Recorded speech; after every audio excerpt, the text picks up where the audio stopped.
समोरील अक्षरे जोडा. त अधिक र काय होईल रे? त्र. थ अधिक र थ्र. द आणि र ध आणि र न आणि र प आणि र शाबाश.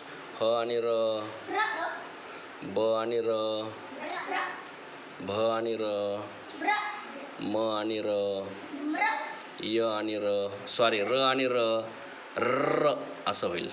व आणि र व्र. श आणि र श्र आणि स आणि र शाबाश. अशा प्रकारे ते होणार आहे. सगळ्यांनी लक्ष ठेवायचं. जे अक्षर याच्यात दिसत नाहीत अर्थातच त्यांचं जोड करत असताना उच्चारणच व्यवस्थित होत नाही, म्हणून त्यांचा कोणता शब्द तयार होण्यासाठी मदतही होणार नाही. चुकून एखादा अक्षर राहिला असेल तर माफी. धन्यवाद.